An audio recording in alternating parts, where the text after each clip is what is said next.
నమస్తే, ఇది కథ కాదు జీవితం కార్యక్రమానికి స్వాగతం.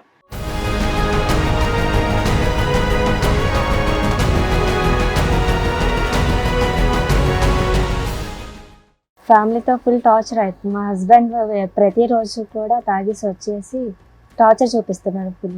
సో ఎప్పటి నుంచి కొట్టడం లాంటివి జరుగుతున్నాయి ఇవన్నీ? పెళ్ళైన సంవత్సరం నుంచి కూడా తిడుతూనే ఉంటారు, కొడుతూ ఉంటారు, స్మోక్ చేసి సిగరెట్స్తో కాల్చడం, డ్రింక్ చేసి వచ్చి కొట్టడం అవి చేస్తూ ఉంటారు.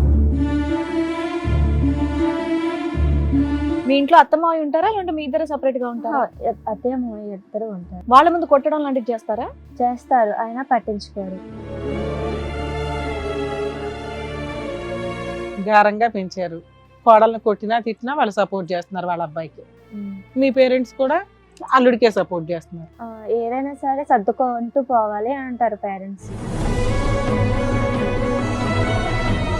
సరే నిన్ను చంపేసినా పర్లేదా మీ పేరెంట్స్ కి? అంతే కదా, నెక్స్ట్ స్టెప్ ఎట్లా ఉంటుందమ్మా? మీకు ఎవరో సపోర్ట్ చేయకపోతే మీరు సూసైడ్ అటెంప్ట్స్ చేస్తారు, మీరు డిప్రెషన్లోకి వెళ్ళిపోయి మీరు సూసైడ్ చేసుకుంటారు. అప్పుడు పర్లేదా మీ అమ్మా నాన్నకి? అంటే పెళ్ళయ్యాక అన్ని సర్దుకుంటూ పోవాలి అని అంటారు.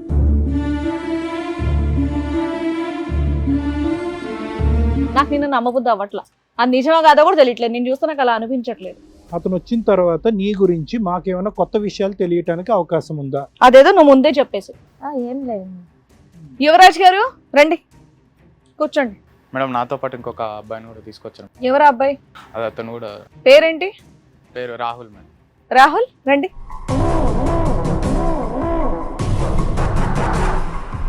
ఏమవుతారు ఆయన?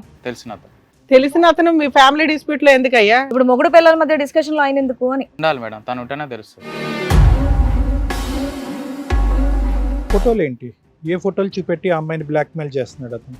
అవి మార్పింగ్ ఉన్నాయి సార్, అంతా అవి మార్పింగ్ ఫొటోస్ ఉన్నాయి. అవి నేను కూడా చెప్పలేను, అలాంటి ఫొటోస్ ఉన్నాయి. అవును, ఒక కొన్ని న్యూడ్ ఫోటోలకి ఈ అమ్మాయి ఫేస్ పెట్టి బ్లాక్ మెయిల్ చేస్తున్నాడు అనుకుందాం. అసలు నువ్వు క్రూయల్ కదా, అంత ఉత్తమంగా అతన్ని పట్టుకొచ్చి పక్కన కూర్చోబెట్టి ఏంటి ఆ అమ్మాయికి హెల్ప్ చేద్దాం అనుకుంటున్నావా?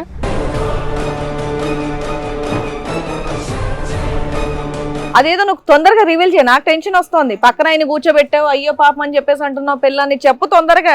మామూలుగా పెళ్ళైనాక రిసెప్షన్ లో పక్కన కూర్చుంటాం కదా, నా పక్కన కూర్చున్నప్పుడు కూడా తను వేరే ఎవరితో ఫోన్ మాట్లాడుతుంది. ఏం మాట్లాడుతుంది అంటే, మా మొగుడు పక్కనే ఉన్నాడు, నేను తర్వాత కాల్ చేస్తాను. మళ్ళీ రాహుల్ ఎందుకు వచ్చాడు అసలు నీ లైఫ్ లో? 3 years వదిలేసాడుగా, ఈ లాస్ట్ 1 year ఎందుకు దూరాడు మీ ఇద్దరి మధ్యన? కాలేజ్ లో ఫ్రెండ్స్ సార్. ఇప్పుడు ఎందుకు గుర్తొచ్చావు నువ్వు? నీ నెంబర్ ఎలా ఉంది ఆయన దగ్గర? కాలేజ్ లో గర్ల్ ఫ్రెండ్ అతను మీకు లేదా నార్మల్ ఫ్రెండా? అంటే ముందు తను అలా ఇంట్రెస్ట్గా చాట్ చేసేది బిఫోర్ మ్యారేజ్. అంటే నేనంటే ఇష్టం టైప్లో మాట్లాడేవారు ఎప్పుడు.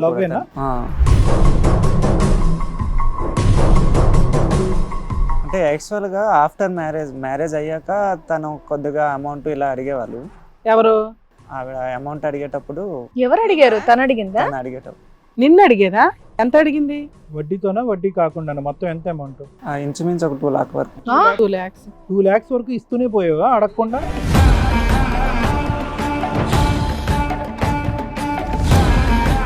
అంటే ఉందా ఏంటి? అంటే ఇప్పుడు ఆయన చెప్పిన తర్వాత నువ్వు సైలెంట్ గా ఉన్నావు అంటే మీ ఇద్దరికి సంబంధం ఉందని అర్థం అవుతోంది. అవును మేము ఉంది. ఎవరితో ఉందమ్మా? ఉందంటే ఏముంది? రాహుల్ తోటే ఉంది సార్. అయ్యా,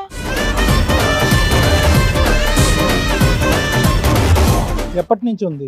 మ్యారేజ్ అవ్వక ముందు నుంచి మేము ఫ్రెండ్స్ సార్. తప్పేముంది, ప్రతి ఒక్క అబ్బాయి కూడా అమ్మాయిలనే ఎక్కువగా బ్లేమ్ చేస్తూ చూపిస్తారు కదా. నేనేమి రాహుల్ని పెళ్లి చేసుకోవట్లేదు కదా, నేను పెళ్లి చేసుకున్నది అయితే మా హస్బెండ్. ఈ షేడ్ ఏంటమ్మా తట్టుకోలేకపోతున్నావు?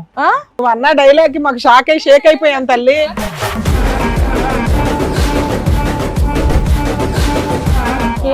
డిగ్రీ చదివానన్నావు కదా, ఏం చదివావు? సంబంధాలు మేము చదవలేదమ్మా.